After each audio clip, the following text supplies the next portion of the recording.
Hello, how are you? This is the fifth grade team from Jefferson Elementary. We are all going to speak about what the different is happening in the subjects and some things about Schoology and expectations. So first up is Mrs. Potosnak. Hello, I am Mrs. Potosnak. As Mr. Viglione said, I'm going to talk to you first about Schoology and some of its features so you can become familiar with it. And then I'm just going to briefly talk about CKLA, which is our reading curriculum. So I'm going to share my screen and you will be able to see what Schoology looks like.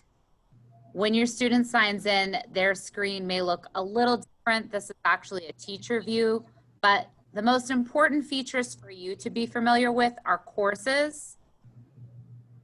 When you click on your students' Schoology courses, you'll be able to see math, reading, etc. You can click through the different courses and see the work that they owe.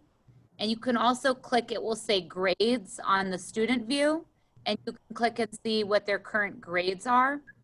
As soon as an assignment is submitted and I give it a point value or one of the other teachers gives it a point value, it's immediately entered into the grade book. Another important feature for you to see is this little envelope up here. So you can email myself, the student can email me, we can communicate this way. It's very simple. You click on the envelope, you start typing my name, it will appear, and then it's just like a regular email server. I'm going to stop sharing. If you ever have any questions about Schoology, please feel free to reach out to any one of us. And there's also the EPS support that can help any technical issues.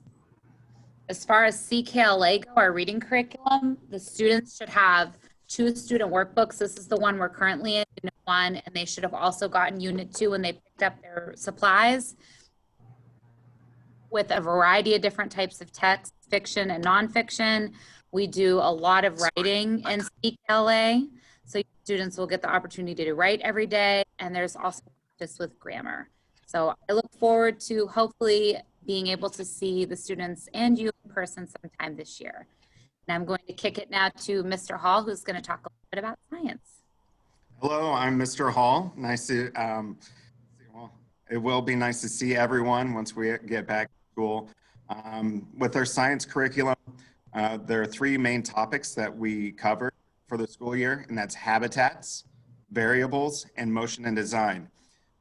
When we're in school, we'd be able to have many labs and hands-on materials to learn about all 3 of those topics. But unfortunately, with the circumstances, we are not able to do so. But we have come up with a plan for learning these 3 topics, and that is going to a site called EPIC. Now, EPIC has a lot of online books and videos about different topics, and we assign those books and videos to the students to view, read the books, take a quiz, answer questions so that they can still learn about habitats, and when we get to variables and motion and design, that they can still learn what they're supposed to learn in 5th grade. So again, we look forward to everyone getting back in the classroom, and I am now going to kick it to Mr. Viglione.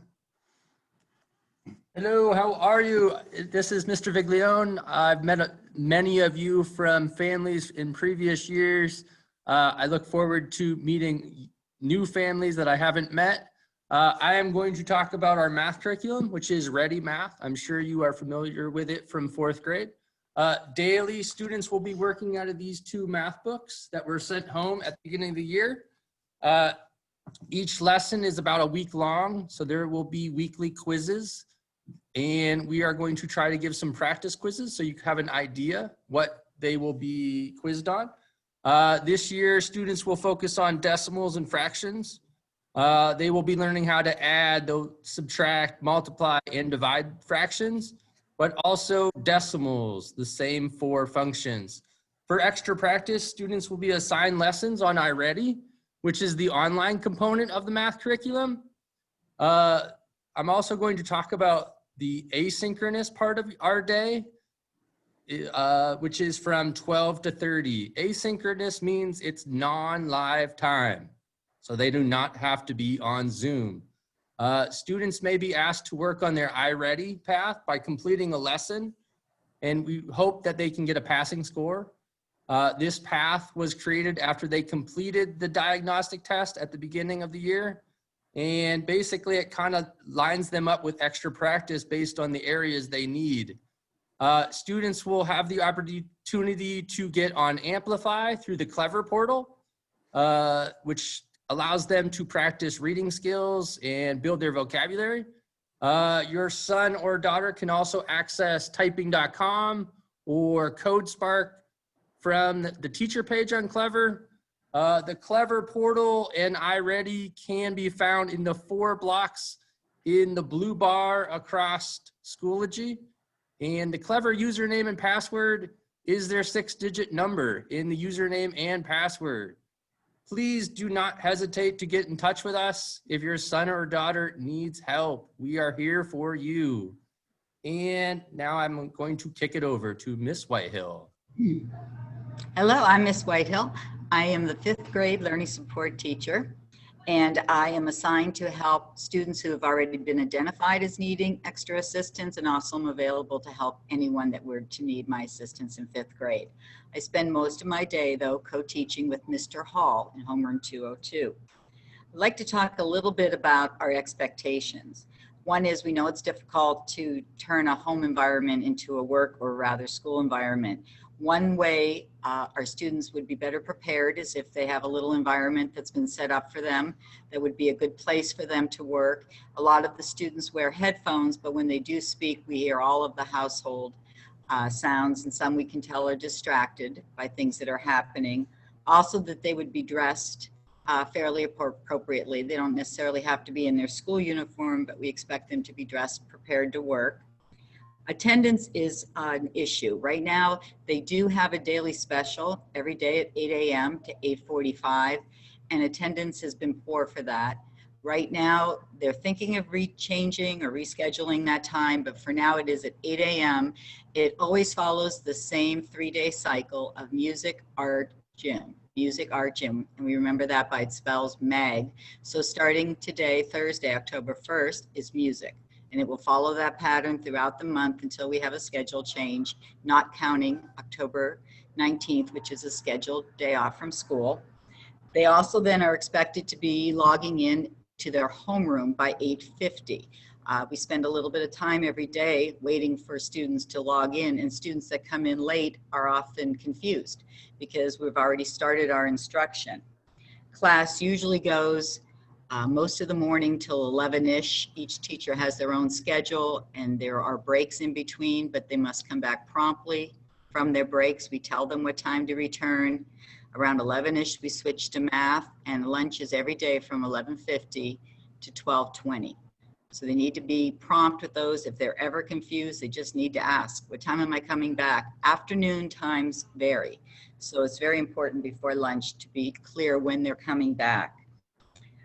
Also work. A lot of the assignments are not being completed.